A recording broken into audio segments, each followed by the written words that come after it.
Israel's Iron Dome system has intercepted 9% of the missile attacks on urban centers during the latest rocket bombardment from Gaza. The expensive systems were inaugurated last year amid controversy over its worth. A primitive Cosm rocket cost terrorists only a few $100s, while each Iron Dome anti-missile cost $50,000 each. Prime Minister Benjamin Netanyahu stated Saturday night, we will continue to improve home front defense, including by means of additional Iron Dome systems, the effectiveness of which was shown again over the weekend. The Iron Dome deployments this past weekend appears to have defeated Hamas, at least for the time being. The terrorist organization has been talking with the new regime in Egypt for another ceasefire after failing to inflict mass casualties or property damage on Israel. The Iron Dome has been able to defend Israel's three most populous southern cities, but if Hamas unleashes longer range missiles that can reach some of the cities closer to metropolitan Tel Aviv, the IDF would lack enough systems to cover everyone. Defense Minister Ehud Barak said on Sunday morning that expanding the system should be a national emergency project. Frankly, I believe that the missile barrages by Hamas are probably going to become less and less a thing of the past, just as suicide bombers have become once Israel has learned how to defeat these missile attacks.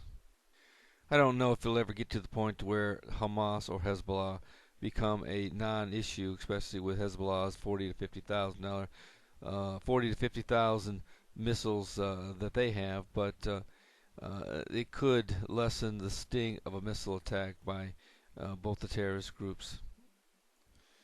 Here's a news article out of NPR. It states that a war with Iran is it just rhetoric or a reality?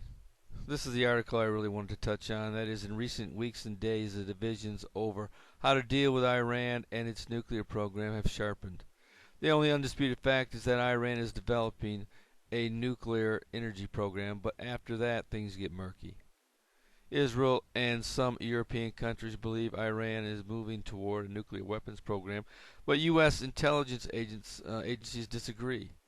Israel argues that a nuclear-armed Iran poses an existential threat, and there's much speculation in the media about a possible Israeli attack on Iran's nuclear site.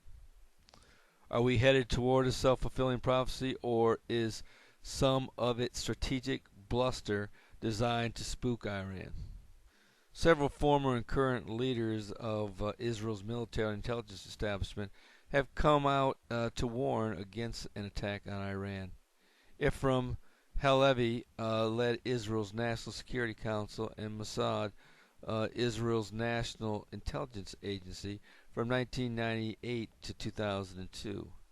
He tells Weekends on All Things Considered host Guy Raz that he doesn't believe there is an existential threat to Israel, but that there are threats the nation should not and cannot be expected to bear. If the Iranians achieve a nuclear military capability, they might be able to cause Israel most grievous harm, Halevi says. This does not mean that Israel would cease to exist, but that this is not the kind of existence that we would like. Halevi says he thinks sanctions are having the intended effect of making the Iranians feel they need to come to the table to avoid the confrontation. One of the key questions is what Iran intends to do with their uranium enrichment program, and this is where the United Nations and the U.S. seem to disagree. U.S. intelligence says Iran has not made a decision to build a nuclear weapon, but New York Times national security correspondent Matt Madzi says the UN's nuclear watchdog, the International Atomic Energy Agency, believes something else.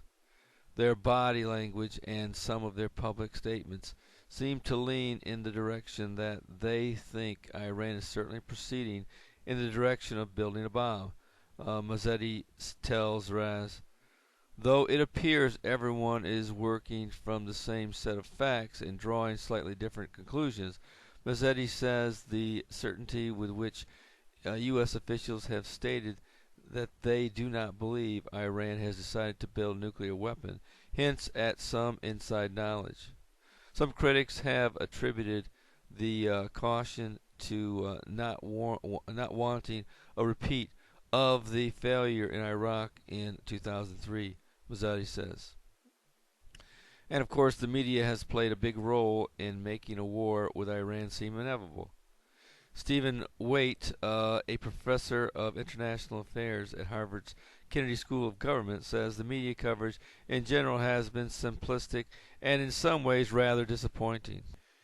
Given that we're talking about issues of war and peace here, where you would want the media to take enormous efforts to be tough, skeptical, probing, and accurate, Waite says.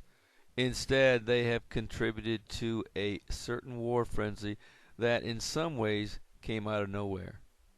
Wade doesn't dispute the existence of the tension with Iran and the possibility of a conflict.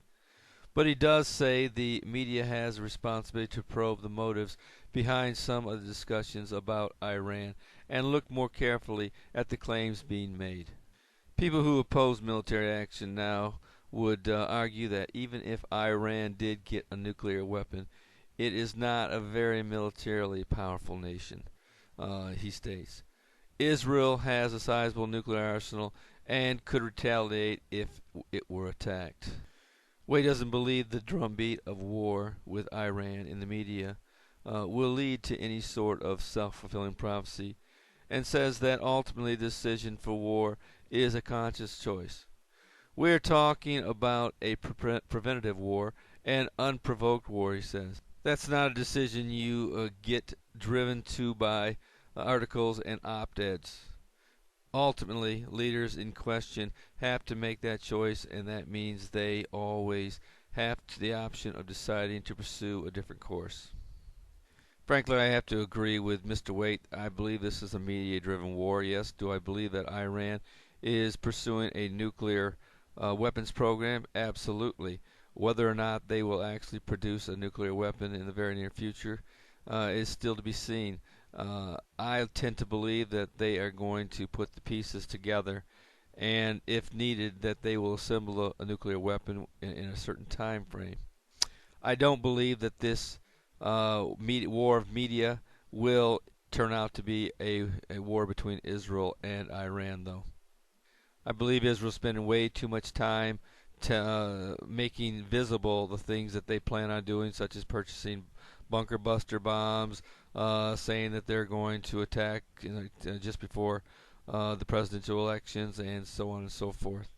It is my estimation that Israel is trying to make Iran blink, and that very well could be the case come November, December, somewhere in that time frame. As I've said in previous videos, that I believe that peace is probably going to come before war. Many believe that the Psalm 83 war will break out. Then there will be peace, but frankly, I'm not one that embraces that, at least not yet. I look for the continued wars and rumors of wars to take place up until the Antichrist does take the stage. Once the rapture does take place and the man of sin does come forward, I believe that he will bring peace to the Middle East and probably some of the surrounding nations as well will be involved. It would not shock me if Iran does come to an agreement or come to an understanding with the government at that present time to abandon their pursuits of a nuclear weapon, at least on the surface. But you can rest assured that this battle will eventually take place, but I believe it will come under the war of Ezekiel 38 and 39, the Gog and Magog war. I don't believe that Israel will attack Iran first. I believe it'll be the other way around, but it will probably be just after the tribulation period begins, or somewhere in that neighborhood of time. I believe that Israel will be living securely within their own land at that time, under the protection of the Antichrist and his kingdoms. We will know more about Israel's intentions in the very near future as we draw closer to the election for the United States presidency. This is Terry Malone with the Calvary Prophecy Report.